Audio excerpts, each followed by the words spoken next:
Nós sempre iniciamos um trabalho doutrinário, primeiramente chamando a atenção dos companheiros da importância desse momento que nós estamos participando. É muito importante para nós, cada vez, todas as vezes, em qualquer lugar onde nos reunirmos em nome de Jesus, buscarmos ter alegria, esperança e confiança em nossos corações, independente dos problemas ou das dificuldades que porventura estejamos enfrentando.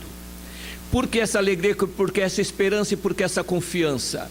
É só recordarmos as próprias palavras de Jesus: onde 2 ou mais estiverem em meu nome, aí também eu estarei. E temos certeza que mais de 2 se juntam a nós em nome de Jesus. E nunca será demais nós pararmos e nos perguntarmos: o que é que eles vêm fazer aqui?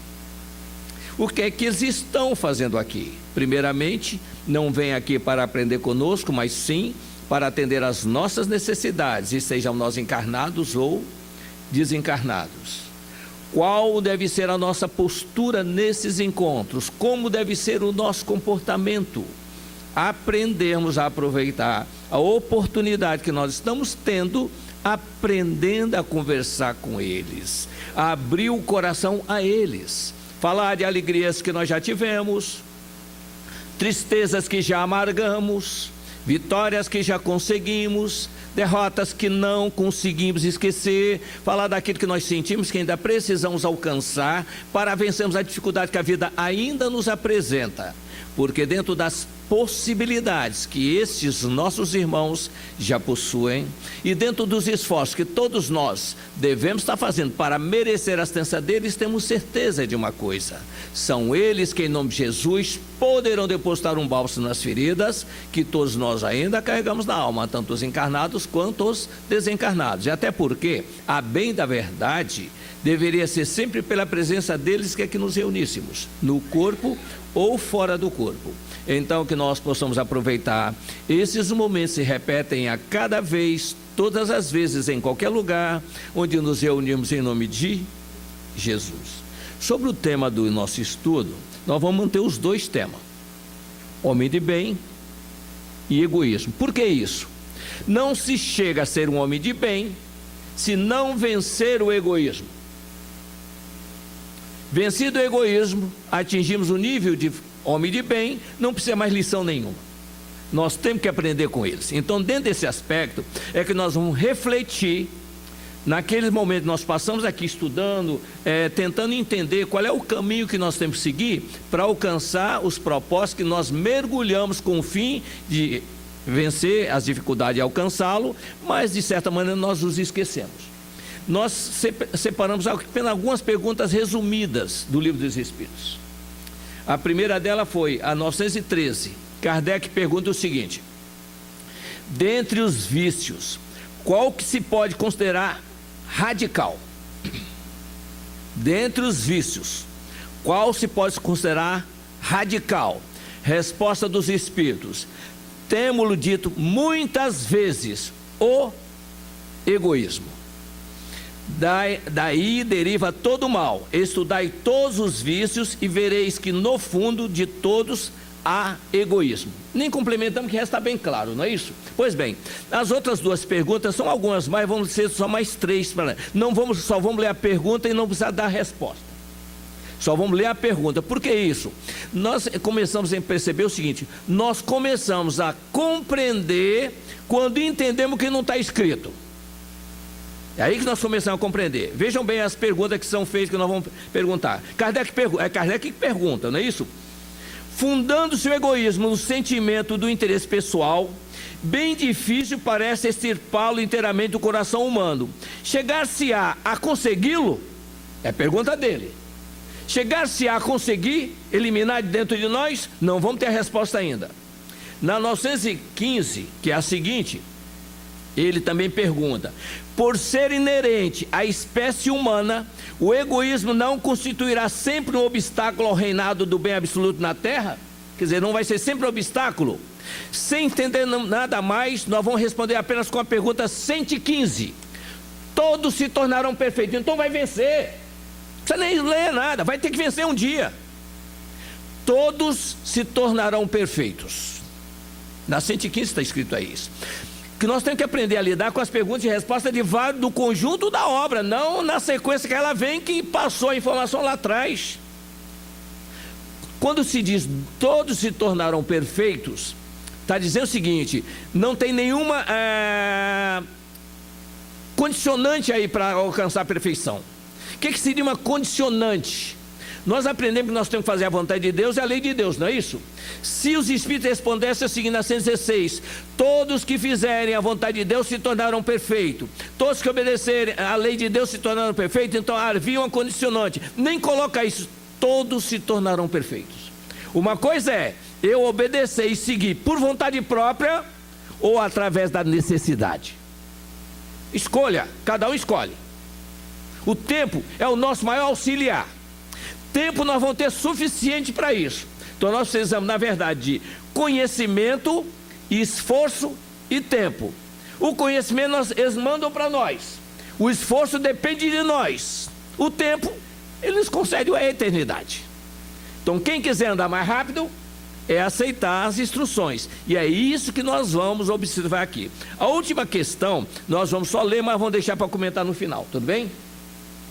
Longe de diminuir o egoísmo cresce com a civilização, que até parece o excita, e também como poderá a causa destruir o efeito. Isso nós vamos responder no final. Vocês têm notado muitas das vezes, quando nós conversamos, trazemos informações, nós repetimos muitas coisas, não é isso? Isso é proposital, gente. É uma técnica que o André Luiz usa. Quem estuda a obra dele vê que ele repete 2, 3 vezes a mesma questão, e mostrando de forma diferente, vai repetindo novamente.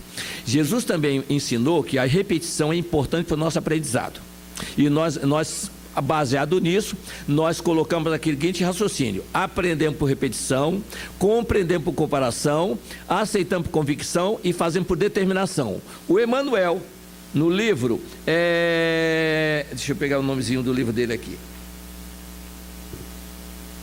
Religião dos Espíritos, que nós estamos lendo antes da prece noturna. Então, o pensamento dele veio justamente cooperar com esse ensinamento da repetição. Ele diz para nós o seguinte: corrigir é ensinar, e ensinar será repetir a lição com bondade e entendimento, tantas vezes quantas se fizerem necessária. Unge-te, pois, de compaixão, se desejas retificar e servir. Então, quando nós queremos servir, nós temos que seguir a orientação que eles nos trazem. E às vezes nós trazemos a orientação, nós passamos a trazer mensagem para ser lida, porque às vezes nós falamos de decorar, que faz tantos estudos de decora, o Messias falou, não. Nós dizemos onde está escrito e trouxemos para distribuir com os companheiros. Por que é isso que nós fazemos? Antes de falarmos sobre por que nós fazemos, nós temos que lembrar o seguinte: Santo Agostinho, na questão 919A, ele chama a nossa atenção sobre a importância do conhece-te a ti mesmo, não é isso?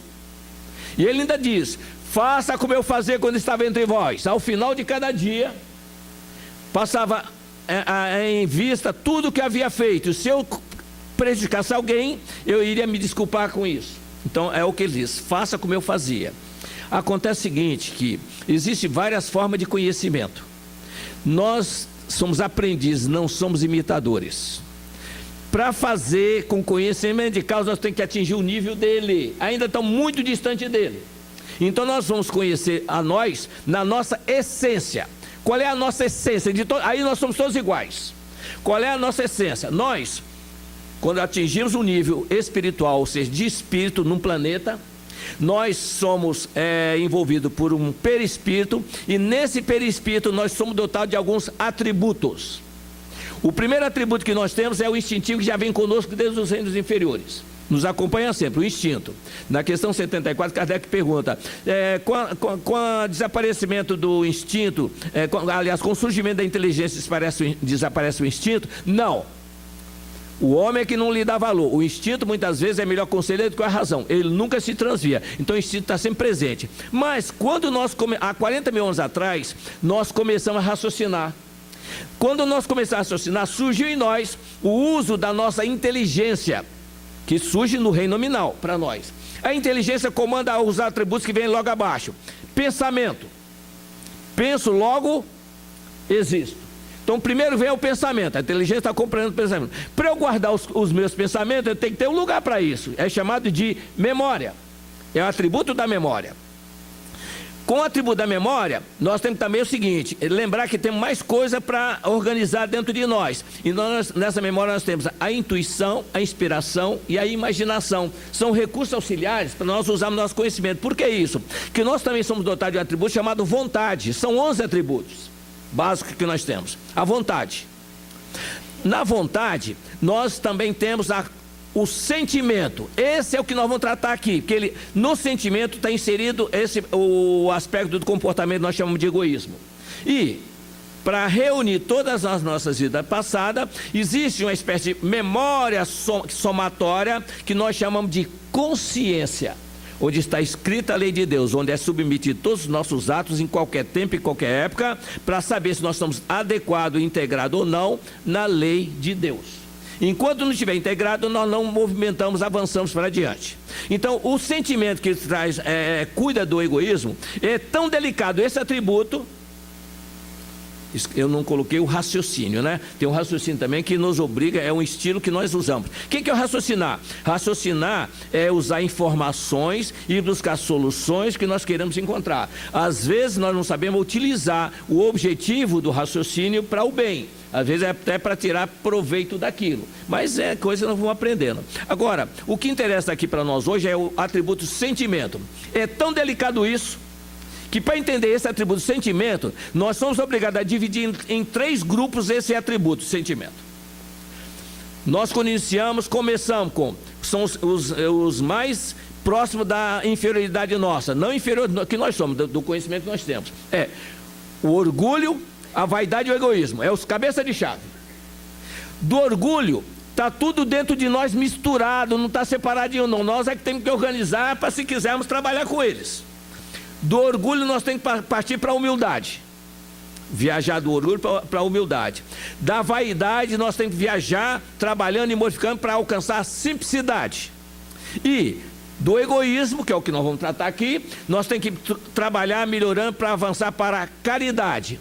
De onde nós tiramos esse raciocínio? Esse raciocínio foi trazido de 2 mensagens, uma de Lacordaire e outra do Emmanuel, que é a única mensagem que ele coloca aqui para nós. Lacordaire diz para nós o seguinte: que o orgulho é o terrível adversário da humildade. Ora, se o orgulho é o grande terrível da humildade, significa que é o que eu tenho que alcançar e não vou alcançar enquanto não vencer o orgulho que ainda está dentro de mim.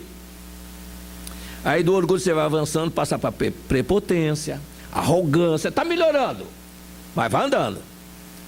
Até que nós chegamos num ponto intermediário, só para entender a ideia dessa viagem que nós fazemos, aí nós caímos num estágio, já que compreendemos que existe uma lei maior sobre nós, aí nós caímos naquele aspecto que chamamos de sinceridade e franqueza.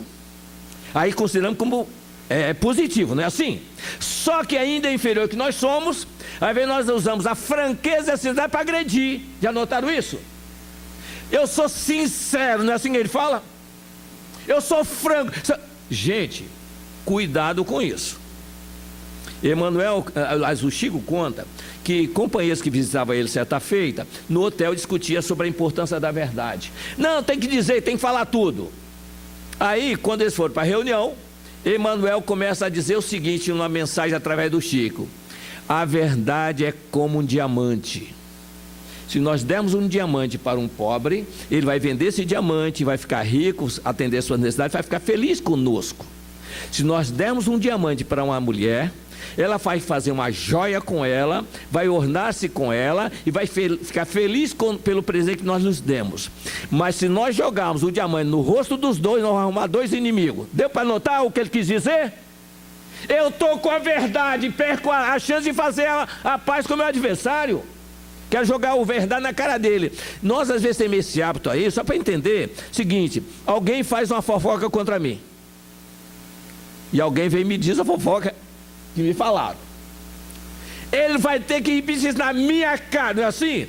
Se fosse verdade, eu aceitava. Mas não é, ele vai ter que engolir. Gente, a gente tem que ficar alegre que seja mentira. Deu para entender? O Chico falou isso para o Emmanuel. Emmanuel, as pessoas querem dizer o que eu tenho que fazer, como eu tenho que agir. Como eu tenho... Chico, quando alguém te fizer uma crítica, se avalia. Se estiverem certo, você tem que se esforçar para mudar. Se estiver errado, quem tem que mudar são eles, não é você. Não se preocupa com isso. Deu para entender? Então vamos voltar agora para o nosso...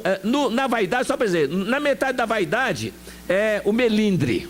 Vocês não sabem o que é melindre. Um dia eu vou conversar sobre isso aqui com vocês. Melindre. Não falou comigo, não me cumprimentou no meu aniversário. Gente, perceberam? Tanta gente sofrendo, passando por dificuldades aí na vida, eu estou preocupado que não me trouxe nada no meu dia do meu aniversário. Perceberam o detalhe?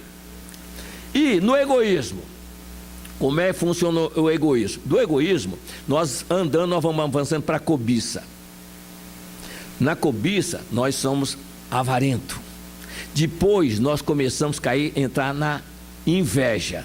Depois, nos ciúmes. Só para entender qual é a nuance de um... Se bem que isso aí está tudo misturado dentro da gente, hein? Não é nessa ordem que eu estou colocando, não. A ordem tem que organizar somos nós. O que eu tenho que mudar? Então, quando nós caímos na inveja e no ciúme, como é que funciona a inveja e os ciúmes? Na inveja, eu olho uma pessoa, às vezes, que ganhou um patrimônio, ou veste uma roupa, enfim, fez alguma coisa que chama atenção, eu disse, gente, eu queria ganhar aquilo também, né? Já ficou inveja dela. Né? Eu quero aquilo que a pessoa tem. Ah, você vai ter que me dar uma também, não é isso? Fulano deu para fulano, você vai ter que também dar um presente daquilo. Não é assim que nós pensamos? Inveja. Os ciúmes, eu não quero que ninguém tenha o que eu tenho, o que eu gosto.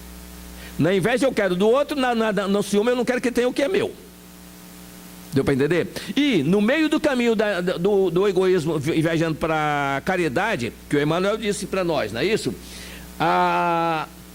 E a negação da caridade, a negação da caridade, porque é o seguinte, o maior obstáculo à felicidade do homem, sobre o egoísmo. Então o que acontece? Chega um momento que nós chegamos no meio do caminho, que nós temos 3 comportamentos básicos que nós temos que ter cuidado com lidar com eles. Imaginemos, por exemplo, que a nossa casa aqui, minha irmã já colocou como trabalhador para falar nossa casa, né? Nossa casa aqui, peça a colaboração de algum grupo aqui durante um ano aí para a gente fazer um esforço maior para atender as necessidades. Então naquele dia programado nós não podemos faltar, temos que comparecer, nos esforçando para isso. E vamos admitir que foi 20 pessoas que assumiram o compromisso, tudo bem? 20 pessoas. Só que à medida que vai avançando o tempo, na hora de começar a tarefa, está todo mundo disposto. Mas à medida que a coisa vai avançando, começa a surgir os probleminhas aqui, outro ali, que até não querem que a gente participe, começa a surgir as pequenas dificuldades. Mas a gente vai levando, vai comparecendo. Dia falta, né? Vai vindo. Se alguém quiser falar conosco naquele dia, daquele compromisso nosso, e não nos acha nesses dias, um dia ele encontra, Messias, eu queria falar com você na quinta-feira, feriado, você não estava em casa? Liguei para ele, não, eu estava fazendo um estudo lá no Fabiano de Cristo. Feriado? Né?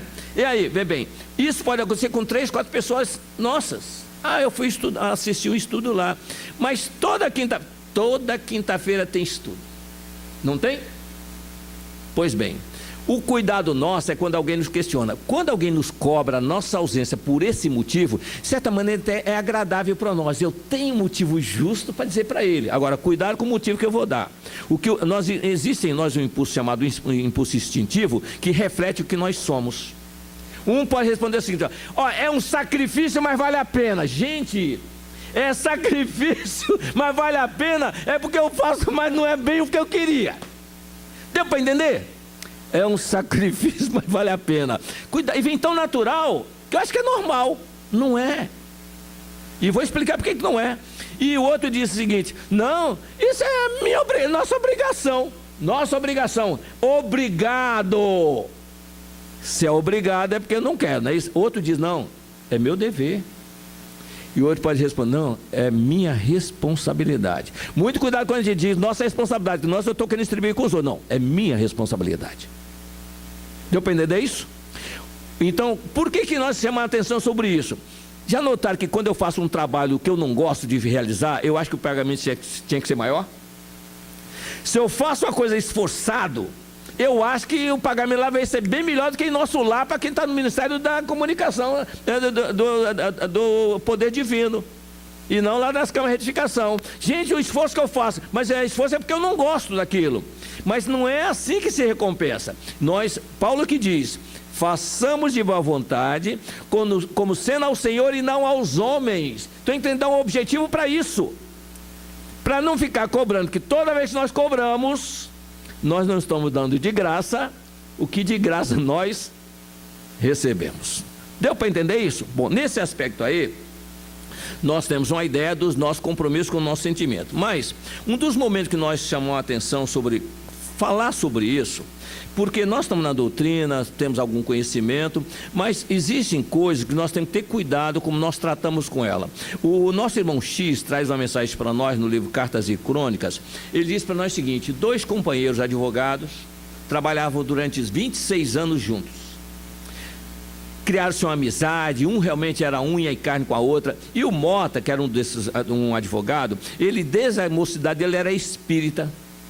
Mas, para não chocar as amizades dele, nem o amigo dele em particular, ele não comentava com ninguém que ele era espírita. Não dizia. Ele tinha uma biblioteca formidável de grandes livros, de grandes autores, filosofia, ciências, tudo isso. Mas ele franqueava essa biblioteca para todas as pessoas que procuravam sua casa, mas lá no quartinho dele, no quarto dele dormir, uma cômoda muito simples e singela, estava guardado todos os livros espírita dele. Ninguém sabia que ele era espírita. Vou dizer, não é nem guardado, é escondido, né? Até que um dia, depois de 26 anos de amizades, o companheiro dele vem a falecer, Licínio. O Licínio vem a falecer e ele aí entra em choque, se abala. Como é que meu amigo vai estar do outro lado? Ele pede tanta prece, saber como está a situação do seu amigo, que vem 4 colaboradores para atender realmente o pedido dele, para levá-lo até o teu amigo. O nosso irmão X coloca o seguinte para nós, não é isso? Tanto rogou a concessão em preces ocultas, que ali nos achávamos em comissão de 4 cooperadores, com instruções para levá-lo ao companheiro. E chegou lá no companheiro, imagina a felicidade do amigo dele, o Licínio, quando recebe a visita do seu amigo encarnado, que ele estava sem comunicação com ninguém. Ele nem conhecia nada. Quando ele vê o amigo, os dois se abraçam, começam a conversar, e os companheiros ficam do lado acompanhando a conversação deles e começam a se interessar, até se sensibilizar com a amizade dos dois. Ele diz o seguinte: no leito de recuperação, no mundo espiritual, Licínio chorou de alegria ao revê-lo, e nós, enternecidos, seguimos, frase a frase, o diálogo que se articulou. Os 4 ali acompanhando a conversação, sem interrupção, sem se intrometer. E aí o companheiro encarnado, que está ali, desencarnado, que estava ali vendo o amigo, diz: Mota, meu Mota. Soluçou o desencarnado: a morte é apenas uma mudança. Cuidado, meu amigo, muito cuidado. Quanto tempo perdi em razão de minha ignorância espiritual. Sabia você que a vida continua? Eu sei, ele diz, responde. Mas eu sei disso, desde cedo entrei no conhecimento da imortalidade da alma. Ninguém morre, meu amigo, ninguém morre. O amigo ouve a resposta e continua: ah, você sabe então que somos no mundo apenas inquilinos do corpo? Sei sim, sei. E o diálogo continua: e você já foi informado que quando nascemos, conduzimos ao berço as dívidas do passado com determinadas obrigações a cumprir? De modo perfeito é a resposta. Muito jovem aceitei a lógica da reencarnação. É tão gostoso quando a pessoa fala uma novidade para a gente que conhece tudo, né? A gente está sabendo de tudo aquilo. Gente, eu não sabia que você sabia tanto, não é assim? A gente fica feliz da vida, olha só o resultado. Mota, você já consegue admitir que nossas esposas e filhos, parentes e amigos, quase sempre são pessoas que conviveram conosco em outras existências, que estamos enleados a eles para o resgate de antigos débitos? Sim, meu caro, não apenas creio, sei que tudo isso é a verdade inconteste.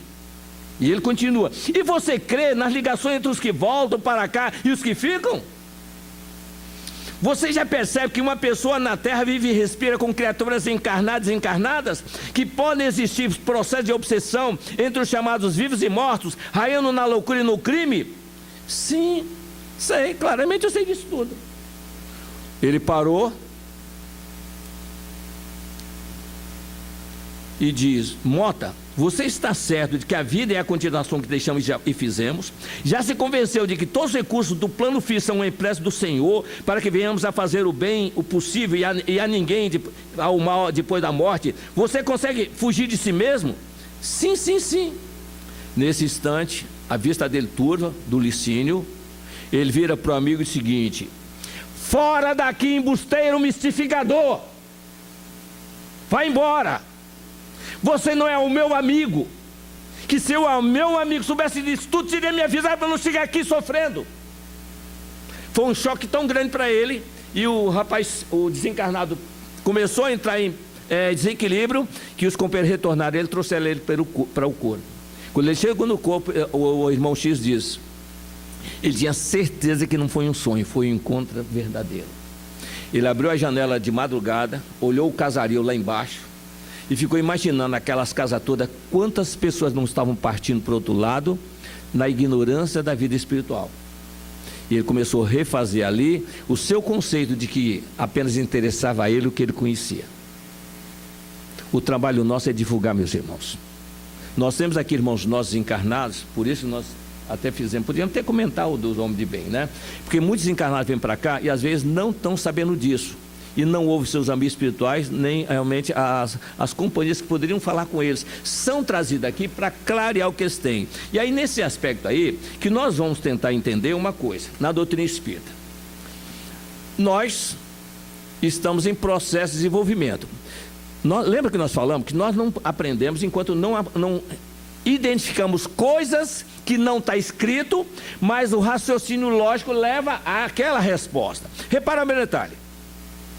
Nós estamos num planeta, e nesse planeta aqui existem vários níveis que o planeta vai ter que passar e que nós vamos ter que passar no processo de aprendizado dentro dele, né? Isso é como a escola. Na escola você entra no primário, depois vai no primeiro grau, segundo grau, era assim antigamente. Ginásio, aquela coisa toda, vai até chegar na faculdade e tirar um diploma. Concorda que é assim?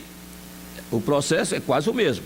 Então, num planeta nós temos mundo primitivo, é o primeiro. Mundo de provas, é o segundo. Mundo de expiação somado com de provas, misturado na sequência. Então aí nós temos 3 níveis. Se aproxima agora de algumas mudanças, onde nós vamos ter o mundo de regeneração. No mundo de regeneração vai ser feita uma seleção, tirando alguns fora do processo de crescimento aqui. E os que ficarem vão ter a oportunidade de entrar e continuar o seu aprendizado na mesma escola que é o planeta, no mundo felizes, depois celestes ou divinos. E aí parece que a gente termina o nosso curso aqui. Só que é o seguinte, e aí nós temos que parar para analisar. Essa é a sequência. Nós estamos numa casa, onde o patrono dessa casa já chegou lá antes de passar para a regeneração. Não chegou? Olha, a lei divina não dá proteção para ninguém. É conquista de cada um. Nós temos Santo Agostinho, que da mesma forma chegou lá em cima e hoje é um orientador.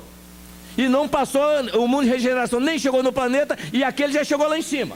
Tem que parar para analisar isso. Será que é beneficiário? Não é não. Não há conquista. Mesmo que por mais inteligente nós sejamos na escola, o primário é o primário, o ginásio é o ginásio, assim por diante. Vamos ter que aprender aquilo. Então não há um protecionismo, o que é conquista de cada um. Que nós às vezes não entendemos como ele se comporta, que se desenvolve. Nós tivemos Pedro II, que nós estamos comemorando hoje, a proclamação da República. E proclamação da República foi o último período do Império no Brasil, que governou esse país 58 anos, e a pedido de Jesus ele entregou sem qualquer reclamação a um novo período político que o Brasil tinha que enfrentar. Apenas obedecer uma ordem que ele recebeu lá em cima. E isso que é homem de bem, né? Faz o que manda e ninguém precisa obrigar nada. Então são coisas que nós vamos conhecer. Nós temos a felicidade da nossa doutrina de conhecer a vida das pessoas nas sequências alternadas, misturadas. Então como é que pode? Nós aqui estamos ainda precisando de aprender, nós temos certeza disso. Alguns que nós já conhecemos, um ou outro, não é muito grande o número dele. Nós temos um João Batista, nós temos um Francisco de Assis, Simão Pedro, que já chegaram lá. Mas é um número que dá até para colocar numa folha de papel. Para um planeta tem alguns bilhões, são exceções, concorda? Como é que se processa? Os mundos são solidários, e aí nós temos que entender esse mecanismo. Por isso que nós chamamos sua atenção sobre a recomendação do próprio Santo Agostinho e de outros mentores também. Eles têm um nível que eles já tiveram mais aulas do que nós. os mundos são solidários. O nosso irmão Áureo, do livro Universo e Vida, ele diz para nós o seguinte, só para a gente ter uma sequência, vamos ver uma sequência apenas de três estágios de mundos. Ele diz para nós, quando Sírius atingiu a posição de sistema do orbe regenerado, muitos espíritos orgulhosos e rebeldes que lá habitavam foram transferidos para a capela, que era na ocasião um sistema de mundos de provas e expiações. Então, para o detalhe, o que acontece? Quando chega nesse estágio aqui, há uma seleção. Sai um grupo de rebeldes, recalcitrantes, mas eles vão para um mundo onde o planeta está entrando no período de provas. Para ter uma noção sobre isso, para nós entendermos, nós temos raciocínio e imaginação. Só para imaginar como é que é esses mundos, por exemplo, nós estamos aqui hoje. Nós temos a felicidade da luz, do comércio, do transporte, dos recursos que estão à nossa disposição. Mas um mundo nosso, há 30 mil anos atrás, não tinha nada disso, concorda? E normalmente, nós como estamos raciocinando há 40 mil anos, diz o André Luiz no livro Evolução em Dois Mundos, vem um grupo de espíritos rebeldes de outro planeta que está nesse estágio atual, vai viver nesse mundo que está no período de 30 mil anos atrás da Terra. Ali são obrigados a entrar nos corpos dos primatas, porque não tem outra forma para eles. O mundo não preparou ainda, e eles precisam entrar no mergulho, só que eles trazem a inteligência, a ideia vaga do que eles sabem, e vai provocar, acelerar o crescimento desse novo mundo com a atuação deles. Esse é o objetivo. E alguns voltam para lá. Como é que explicam isso para nós? Ele diz aqui para nós, no transcurso dos milênios, esses degradados já redimidos regressaram em sua maioria aos seus celestes pagos, ou se incorporaram às coletividades capelinas nas quais se fizeram devotados condutores. Nós entendemos bem isso porque, lembra que nós falamos que nós compreendemos por comparação? Quando nosso companheiro aqui, nosso irmão maior aqui nessa casa, chegou diante de Jesus, liberto para ir para outro plano, Jesus disse a ele, escolhe o plano que você queira ir, o planeta que você queira ir. Está livre para escolher. Ele sentiu a responsabilidade no momento e ele pergunta, posso escolher, Senhor? Que você escolher será feito. Como ele tinha sido porteiro aqui naquele Santo Antônio, ali como é que era? Convento de Santo Antônio, ele foi porteiro lá de muitos anos ali, né, a tarefa dele. Então ele disse o seguinte, Senhor, eu poderia ficar como porteiro da tua mansão? E Jesus aceitou, ele está aqui conosco ainda hoje, nesses dias, trabalhando com o mestre, porteiro da mansão do Senhor, né? A humildade dele ali. Então veja bem, detalhe, pede e continua colaborando. Ele podia ir para onde ele quisesse. Temos conhecimento de outros mentores de outras casas que foram para os seus planetas de origem. Ele tem laço lá dentro, mas alguns ficam com Jesus aqui. É uma escolha que nós podemos fazer, não melinda nenhum governante de mundo. Por isso que eles não têm melindres, você entendeu? Nós é que temos. Gente, ele morou na minha casa tanto tempo e agora não volta para cá, não quer voltar. Não é assim que nós ficamos? Ele está bem lá? Ótimo. Nós temos que estar felizes com a felicidade dos outros e não, mas ele podia estar aqui, né? Comigo. Não é assim? Isso é ainda uma certa ranço que nós temos. Então o que acontece? Aí ele diz também, houve porém numerosas entidades poderosas e inteligências, mas de renitente coração, que não apenas perseveraram em suas rebeldias, mas lideraram, além disso, legiões de translocados seguidores de suas incontinências. Esses os espíritos que indesejáveis em capela, quando aquele sistema alcançou o estado de obra e regeneração, foram banidos para a terra, onde o Cristo os recebeu. Então, vê essa sequência, repete em todos os mundos nesse estágio. Não está bom aqui, ele vai ajudar lá, vai trabalhar lá. Não pode ficar aqui. E nós entendemos uma coisa que nós temos que aprender, né? Tudo dentro de uma misericórdia em nosso benefício. E Emmanuel, como é que ele comenta isso? Emmanuel também registra esse fato, só que a ótica dele é aqui. O Áureo traz uma visão, trazendo de Sírio para a capela e capela para cá. O Emmanuel traz daqui a nossa chegada, ele diz... Há muitos milênios, um dos óbitos da capela, que guarda muitas afinidades com o globo terrestre, atingir a culminância de um dos seus extraordinários ciclos evolutivos. Alguns milhões de espíritos rebeldes lá existiam, dificultando a consolidação das penosas conquistas daqueles povos. As grandes comunidades espirituais diretoras do cosmos deliberam então localizar aquelas entidades aqui na Terra, onde aprenderiam a realizar na dor e nos trabalhos penosos do seu ambiente as grandes conquistas do coração, impulsionando simultaneamente o progresso dos seus irmãos inferiores. Aquelas almas aflitas e atormentadas reencarnaram procedualmente nas regiões mais importantes onde se haviam localizado as tribos e famílias primitivas, descendentes dos primatas a que nos referimos anteriormente. Ou seja, onde estava a população mais adiantada é que ele foi para lá para aproveitar o adiantamento deles e o conhecimento que eles traziam para passar para eles. Eles foram morar onde? Onde antigamente tinha a Atlântida, que sumiu do mapa. E Emmanuel comenta isso, não é isso? Em sua maioria, estabelecer-se na Ásia, de onde atravessaram o Istmo de Suez para a África, na região do Egito, encaminhando-se igualmente para a longínqua Atlântida, de que várias regiões da América guardam assinaladas vestígio. E ele traz essa informação para os dias nossos atuais, de hoje, de agora. Ele diz: grande percentagem daqueles espíritos rebeldes, com muitas exceções, só puderam voltar ao país da luz e da verdade depois de muitos séculos de sofrimentos expiatórios. Outros, porém, infelizes e retrógrados, permanecem ainda na terra nos dias que correm, contrariando a regra geral em virtude do seu elevado passivo de débitos clamorosos. Aí a pergunta é: fazer para nós mesmos. Nosso planeta, nós entramos no reino nominal há 200 mil anos atrás. E estamos raciocinando há 40 mil anos. Nós temos regiões nossas que ainda a brutalidade campeia. Mas nós temos países que realmente já avançam e têm respeito pelas conquistas de liberdade. Não é isso? A pergunta é: nós somos desses espíritos que baniram, saímos de Sírios. Será que eu saí de Sírio, fui para a capela e vim para cá? Ainda continua impenitente. Em média, a transição de um planeta para outro, para esses impenitentes, leva em torno de 30 mil anos. 30 mil anos. O que significa 30 mil anos? De Sírios foi para a capela, ficou 30 mil anos lá. Quem não conseguiu aprovar, quem aprovar, fica no planeta ou volta para o planeta dele, conquistou a liberdade dele. Mas quem não conquista, vem para outro mundo. Então, nesse mundo, veio aqui, e como aconteceu em Sírio e aconteceu em Capela, aqui também Emmanuel diz que muitos não aceitaram e continuam, a regra geral não consegue evoluindo. Então, a pergunta é: nós podemos ter entre nós aqui encarnados ou desencarnados, que participam dessa viagem aqui para esse planeta, e a pergunta é: que esforço nós estamos fazendo para sair daqui? Qual é o esforço? Que população que eu pertenço? De que mundo que eu venho? Que nós não somos, a maioria de nós, que está no nível de elevação, é de origem da Terra não. Que quem está na Terra começou desde o Beabá aqui. Então o processo dele é muito mais lento. A massa é, mas a minoria não. Então os que estão no topo da orientação, que tem um conhecimento, um discernimento maior, não é poder de comando não, um discernimento maior, um raciocínio mais elevado, esses são já, vêm de outras esferas para cá e deveriam estar preocupados com usar esse seu conhecimento. Mas, espera um pouquinho, mas quem está sofrendo sou eu. Sim, o princípio da lei é o seguinte: a cada um segundo as suas próprias obras.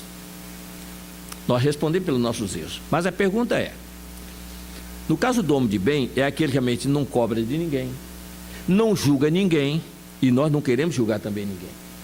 O homem de bem, ele faz as coisas sem... Se ele está na postura de mando, ele não humilha o que está abaixo dele. Se ele está na posição de humilde, ele respeita a autoridade que está acima dele. E nós, às vezes, não fazemos isso também. Deu para perceber isso? E nós temos que treinar para isso também. É o esforço que nós vamos ter que fazer. É cada um que faz o seu próprio esforço. A conquista é individual.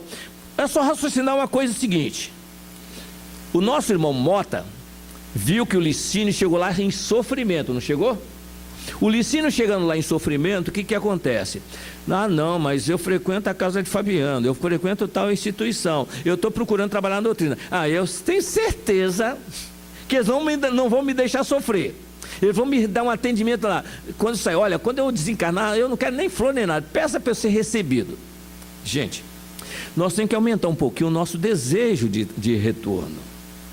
Não é ser bem recebido lá não, cuidar de nós não, é não dar trabalho para ninguém. E se possível até ajudar os que estão partindo. Se eu desencarnar num grupo, eu quero colaborar com o grupo que está desencarnado comigo, eu tenho mais conhecimento do que eles. Deu para entender isso? É pedir isso. Nós às vezes não pedimos essas coisas. E ao não pedirmos, nós não lutamos por elas. Então são pequenas coisas, nós temos que ir educando o nosso interior para essa mudança interior que temos dentro de nós, não é isso? Nesse aspecto aí, nós chamamos a atenção sobre 2 coisinhas básicas. Eu acho que eu já comentei aqui, nós temos 3 níveis para olharmos a nossa direção superior. Unidade doutrinária, já falei aqui com vocês sobre isso, não? Unidade doutrinária, princípio doutrinário e concordância doutrinária. Unidade doutrinária, a palavra só diz, unidade é só um que manda. É só um que manda. É o Criador. É só a vontade dele que prevalece. Mas, abaixo dele, vem os que dirigem mundos, são os governantes planetários. E tem a responsabilidade ligada diretamente a ele. Jesus falou sobre isso. Eu e o Pai somos um. Então ele está identificado com o Pai. Então para esses aí são responsáveis pelos princípios doutrinários. Os princípios doutrinários é sobre eles, não é nosso não. Nós só temos que conhecê-lo. E qual é a nossa função? Combinar princípio doutrinário com as nossas atitudes dentro de uma concordância doutrinária. Agora o cuidado aí que nós temos é o seguinte: conhecendo todos esses mecanismos da nossa presença no planeta, nós mencionamos aqui os atributos que pertencem a todos nós, mas nós seguimos por 2 caminhos distintos na nossa marcha evolutiva. O caminho da justiça e o caminho da misericórdia. Ainda temos isso. Mas não é um caminho só. É assim, é um caminho só. Eu sou o caminho. Então é um caminho só. Só que nós carregamos dentro de nós uma tendência mais para a misericórdia e outra tendência mais para a justiça. Bem praticada, a justiça e a misericórdia não faz diferença nenhuma. O problema não é quando nós exacerbamos. E um detalhe só: nós às vezes exacerbamos, às vezes em níveis últimos na nossa romagem terrena. E onde nós tiramos isso? João Batista. Na última encarnação dele era Elias. Jesus diz, por que nós usamos o termo caminho da justiça e caminho da misericórdia? Jesus, conversando com o doutor da lei, diz: em verdade vos digo, as meretrizes e os publicanos chegarão primeiro do que vós no reino dos céus. Porque João Batista veio até eles e eles ouviram João Batista, e João veio pelo caminho da justiça, mas vocês o não receberam. Então se João veio pelo caminho da justiça, é porque tem outro caminho, senão veio que ser nenhum caminho único. E o outro caminho da misericórdia, nós temos Maria de Nazaré. Maria de Nazaré. Então esses nossos irmãos que chegam nos planos elevados, vieram nessas levas de outros mundos para cá, trazendo seu conhecimento, e nada é desperdiçado, gente. Então por que não esforçar? Às vezes nós aqui tivemos, aqui na experiência no Brasil, a economia que nós tínhamos, fez uma devassa aí, pegou dinheiro de todo mundo, não foi isso? Poxa, o que você está trabalhando? Aí tirou tudo de mim, não é assim? No caso espiritual não acontece isso. O que nós conquistamos é nosso, ninguém perde. E nós temos, vou ler agora a pergunta que nós vamos, sobre a causa e efeito. Longe de diminuir o egoísmo, o egoísmo cresce com a civilização, que até parece o excita e mantém. Como poderá a causa destruir o efeito? Em primeiro lugar, nós temos que raciocinar com o que está ao nosso lado. Sabe como é que se apaga o incêndio? Não é de uma vez só, vai controlando ele. Um incêndio de grandes proporções tem que primeiro ser controlado, para não fazer mais estrago. Não adianta apagar aqui e pegar fogo lá, concorda? E nós às vezes fazemos assim, nós acertamos aqui e arrumamos lá. Nós temos que organizar nossos atos. E como é que nós organizamos essas nossas atitudes? Kardec diz de uma forma: reconhece o verdadeiro espírita pelo esforço que faz em domar as suas más inclinações. E a pergunta que nós fazemos, nós temos que fazer a nós mesmos: que esforço que eu estou fazendo para mudar meu comportamento, que eu acho que é tão natural? Qual o esforço? Qual o esforço? É pergunta que nós temos que fazer. Seja na minha, nós temos 5 campos de ação: a família, o trabalho ou ocupação, seja a escola, seja o que for, o campo social nosso. Só para a gente ter uma ideia, às vezes nós estamos no trabalho, adoro o meu trabalho, gente, não vejo a hora de trabalhar. Mas quando eu não gosto, gente, não vejo a hora de... Eu não gosto de sair do trabalho, não é isso? Porque se eu gosto, eu adoro ir. Imagina uma pessoa que tenha uma família excelente e um trabalho ruim. Ele sair de casa para trabalhar é horrível. Mas se ele tiver uma família ruim e um trabalho excelente, não vê a hora de trabalhar. Então nós queremos um lugar bom para nós. E o lugar para nós, bom para nós, é aquele que está dentro do nosso interior. Enquanto eu ficar revoltado com a circunstância em torno de mim, eu não construo dentro de mim um equilíbrio necessário para suportar tudo isso. Aí o que acontece? O nosso interior, nos cobrando realmente uma certa harmonia, nós às vezes buscamos socorro ou na religião, ou no psicólogo e psiquiatras. Medicação para melhorar o nosso atendimento. É recurso que nós temos. Então, nesse aspecto aí, nós começamos a verificar que nós temos recurso para buscar. Qual que é o principal? O principal recurso é a mudança de comportamento, só isso. Não muda da noite para o dia, mas a mudança continua progressivamente. Jesus disse de forma diferente essa mudança, que Kardec citou como o reconhece o verdadeiro espírita. Jesus disse diferente, ele diz: quer ser meu discípulo? Negue-se a si mesmo, pega a tua cruz e siga meus passos. Então, queremos seguir? Então eu vou me negar. Como é que eu vou me negar? É analisar o que eu faço de errado e começar a me corrigir, me policiar. Mas tem que repetir. Quando Simão Pedro perguntou a Jesus: mestre, quantas vezes eu devo perdoar o meu irmão que errou contra mim? Seriam 7 vezes? Jesus respondeu: não, Simão, 70 vezes 7 vezes. Simão, repete até aprender. Lembra quando na escola a gente queria decorar uma matéria que estava difícil? Você escrevia bilhetim, que a escrita é repetição do aprendizado. Embora eu não percebesse isso, não é isso? Escrevia as respostas num papelzinho, enrolava, colocava dentro das canetas, vou estudar para ler durante da prova, não é isso? A gente fazia tudo isso em cola. Então, essa escrita aí é uma repetição. Então, quando nós tivermos alguma coisa para mudar, vamos escrever se nós não estamos lembrando na hora certa. Ah, mas na hora eu não lembrei. E uma das coisas que nós notamos é o seguinte: na dificuldade, raramente nós lembramos de Jesus. Já notaram isso? Alguém já teve pesadelo aqui algum dia? Não. No pesadelo, você está passando por dificuldade, é difícil você parar e dizer: Senhor, me socorre. Gente, eu parecia que eu ia morrer no sono. No sonho, eu sofro e não lembro dele, porque não é hábito meu lembrar. Eu não tenho esse hábito, e nem peço na hora de dormir sobre isso. E por que nós trazemos isso? Também orientado pelos nossos mentores. Emmanuel traz uma página para nós, que é do livro Caminho, Verdade e Vida. Ele diz: verdades e fantasias. O que ele diz para nós? Ele usa a passagem do Evangelho, que Jesus diz o seguinte: mas porque vos digo a verdade e não me credes, é Jesus que diz em João. E aí o Emmanuel diz para nós o seguinte: o mundo sempre distingue ruidosamente os expositores de fantasias. Esses merecem das criaturas grande crédito. Basta encobrirem a enfermidade, a fraqueza, a ignorância ou defeito dos homens para receberem acatamento. No intercâmbio com a esfera invisível, urge que os novos discípulos se precatem contra os perigos desses jaez. A técnica do elogio, a disposição de parecer melhor, o prurido de caminhar à frente dos outros, a presunção de converter consciências alheias são grandes fantasias. É necessário não crer nisso. Nós tínhamos notado uma coisa nesse sentido aqui. Nós falávamos às vezes de uma casa na outra, né? Às vezes pede evangelho, pede livros de espírito. Messias, isso há uns 10, 15 anos atrás. Messias, eu adoro quando você fala do evangelho. Espera um pouquinho, o que eu falo do evangelho não tem diferença do livro de espírito, porque é do evangelho. Mas eu notei que a gente sempre ficava muito meloso no evangelho, só da assistência, mas não da responsabilidade nossa. Eu tenho que mudar, que não adianta querer agradar. Por que agradar? Chegar do outro lado e for ser cobrado. Para quem leu as obras de André Luiz, não é isso? O Breve da Vida Eterna, o Gotuso, ele fez uma reforma de uma igreja. O padre prometeu que Jesus ia guardar ele quando ele desencarnasse. E na encomendação do corpo, ele ouviu o padre repetir aquilo de novo: não, Jesus está esperando por ele lá no céu.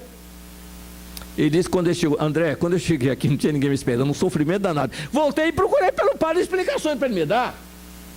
Eu não vou querer ninguém me cobrando durante a noite, e nem do outro lado tampouco, que é pior ainda, não é isso? Então ele tem que falar o que tem a verdadeira. São eles que trazem, nós só divulgamos. Isso é divulgação, não é opinião. E ele continua dizendo o seguinte: mais razoável é compreender que o serviço de iluminação é difícil, a principiar do esforço de regeneração de nós mesmos. Nem sempre os amigos da verdade são aceitos. Geralmente são considerados fanáticos ou mistificadores. Mas, apesar de tudo, para a nossa felicidade, faz preciso atender à verdade enquanto é tempo. Emmanuel assina essa mensagem. Por que isso? Eles não iam perder o tempo deles para mandar uma mensagem para nós, se não fosse para divulgar.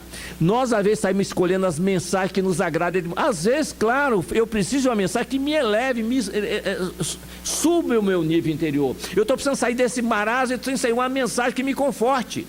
Mas eu não vou ficar preso a isso o tempo todo, que a vida toda me aguarda. A cada um segundo as suas obras. Eu trouxe até para ler, porque repetir, eu acho que é meio problemático, não é isso? Certas coisas. Por que isso? Quando nós começamos a ler, fazer essa leitura, Emmanuel, o André Luiz, nesse livro aqui, Evolução em Dois Mundos, no capítulo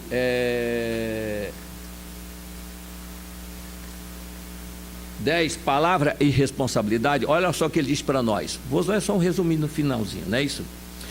Ele diz que nós, quando passamos pelos reinos inferiores, atingimos um certo conhecimento, consciência, aí começa a surgir em nós a ideia de Deus. Ele diz, a ideia de Deus iniciando a religião, a indagação, prenunciando a filosofia, a experimentação anunciando a ciência, o instinto de solidariedade prefigurando o amor puro e a sede de conforto e beleza inspirando o nascimento das indústrias e das artes, eram pensamentos nebulosos, torturando-lhe a cabeça e inflamando-lhe o sentimento. Quer dizer, nós quando começamos a tomar contato com isso, alguém vem de lá para cá, traz um grande ensinamento, conquista para nós no campo da ciência, e voltam, vão ter que trabalhar para desenvolver aquilo e fazer a manutenção. Santos Dumont trouxe o 14 bis, e o homem pelo 14 bis chegou lá na Lua. Não foi o 14 bis que chegou na Lua, o princípio dele que fez chegar lá. É o trabalho que o homem tem que ter. E ele diz, nesse concerto de forças, a morte passou a impor-lhe angustiosas perquisições, e enterrando seus entes amados em sepulcros de pedra, o homem rude, a iniciar-se na evolução de natureza moral, perdido na desértica vastidão do Paleolítico, aprendeu a chorar, amando e perguntando, para ajustar-se às leis divinas, se lhe esculpirem na face mortal da própria consciência. Foi então que, se reconhecendo ínfimo e frágil diante da vida, compreendeu que perante Deus, seu Criador e seu Pai, estava entregue a si mesmo. Compreendeu que perante Deus, seu Pai, e Criador e seu Pai, estava entregue a si mesmo. O princípio da responsabilidade havia nascido. Vamos entender isso agora dentro da causa e efeito. Por que nós deixamos da causa e efeito por último? Qual é a causa primária da criação? O Criador, Deus, inteligência suprema, causa primária. Quando Ele nos cria, deixa uma parte dele em nós.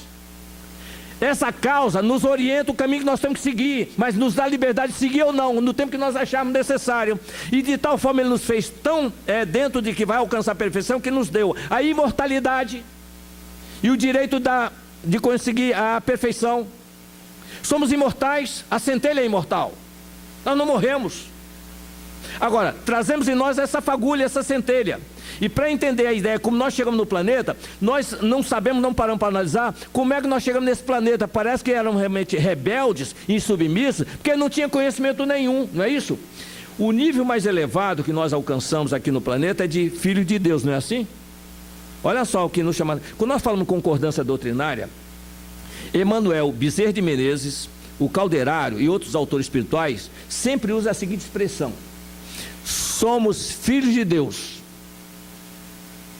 Que tempo do verbo está esse somos filhos de Deus? Passado, presente ou futuro? Presente. Somos filhos de Deus. Ora, eu quando lia esse somos filhos de Deus, eu às vezes nos meus estudos eu questionava isso. Se no Evangelho diz, Jesus é quem diz, bem-aventurados pacificadores, que esses serão chamados de filhos de Deus. O tempo do verbo qual que é? Passado, presente ou futuro? Futuro, opa, está em discordância, não tem? Tem discordância. No Evangelho de João está lá bem claro.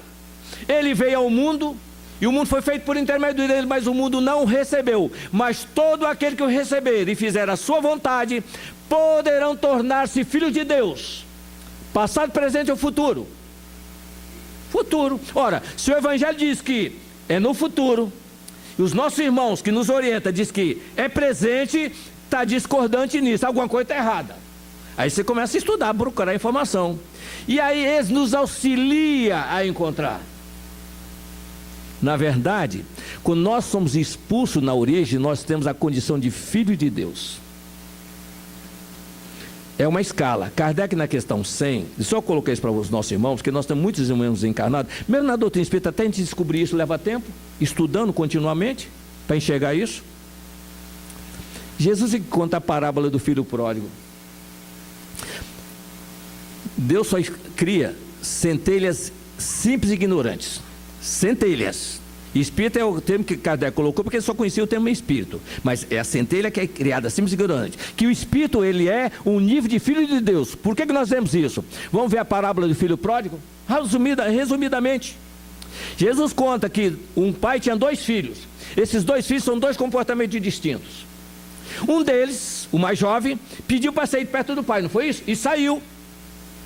E ficou numa situação tão difícil para onde ele foi, que ele, para não passar fome, foi levado a dar comida para os porcos, mas nem a comida dos porcos que ele queria comer deixavam que ele comesse.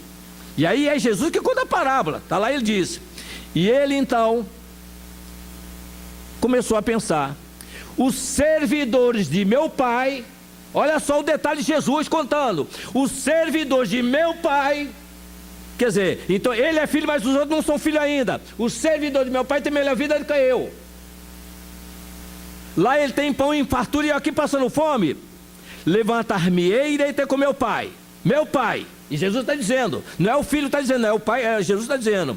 E chegando de ele eu direi: pai, pequei contra o céu e contra ti, não sou digno de ser chamado teu filho. E ele foi e disse tudo isso. O pai o recebeu, abraçou, o servo estava do lado. O pai vira para o servo e diz: prepara a roupa do meu filho, a sandália do meu filho, e manda matar o novilho gordo para dar uma festa para o meu filho que retornou. Não é isso que ele diz?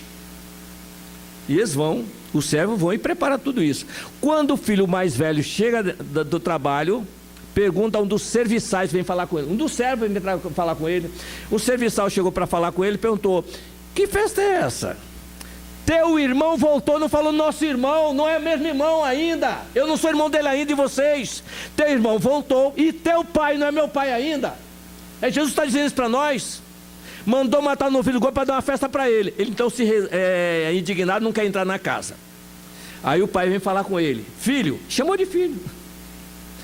Teu irmão voltou. Então mostrou que os 2 são irmãos. Pai, eu nunca transgredi um dos teus mandamentos. No entanto, esse teu filho, ele reconhecia que era filho, retornou. Você mandou matar um novilho gordo quando nunca me deu um cabrito para matar para meus amigos. Filho, você sempre esteve do meu lado. Tudo que é meu é teu. Teu irmão parecia que tinha morrido e se reviveu. Parecia que tivesse perdido e se encontrou. Ou seja, nós quando voltamos para lá, voltamos com conhecimento que o nosso irmão, experiência que o nosso irmão não passou. Mas o que Jesus mostra para nós na reencarnação, que é o seguinte: se nós realmente somos rebeldes, viemos para o planeta, passamos de planeta para planeta, planeta para planeta, até chegar aqui, não é isso? Estamos aqui, não sabemos de quantos planetas nós já passamos. Mas seguramente não foi um só não, mais de um nós já passamos. Quando nós retornarmos, mesmo com toda essa luta, ainda vamos alcançar o nosso irmão que não passou por essa experiência aqui. Ele só não sofreu, mas nós sabemos o que é. Nós sabemos valorizar isso. Para mostrar isso, que Jesus está alinhado com esse raciocínio, ele diz na parábola do credor incompassivo, do devedor, aquele do administrador infiel. Quando ele diz: olha, você está desempregado, vai embora, eu vou botar do seu lugar. E agora? Vou fazer o quê? Trabalhar eu não tenho força. Pedir esmola, tenho vergonha. O que eu vou fazer? Ah, já sei. Quanto você deve para o meu senhor? 100 coros de trigo. Isso quer aqui 50. E você, quanto você deve ao meu senhor? 100 coros de azeite. Escreve que 40. Quando o Senhor soube que ele fez isso, ô servo sagaz, inteligente, os filhos dessa geração são mais sagazes do que os filhos da luz. Ele reconhece aí, ele é um dos que não precisou vir para o planeta. É o único que nós temos nesse planeta. É o eleito que segue em linha reta. Então nós, conhecendo isso, nós temos que começar a trabalhar assim. Nós temos a condição de filho de Deus. E o poder do filho de Deus? Nós possuímos, mas não temos direito de uso. Só isso. Quando nós estivermos dentro do princípio da lei, Jesus nos devolve todo o conhecimento nosso. E tudo que nós aprendemos nesse planeta não vai servir para mais nada para nós, porque o que nós já sabemos é muito superior ao que um planeta pode ensinar quem quer que seja de nós. Que o Senhor nos abençoe.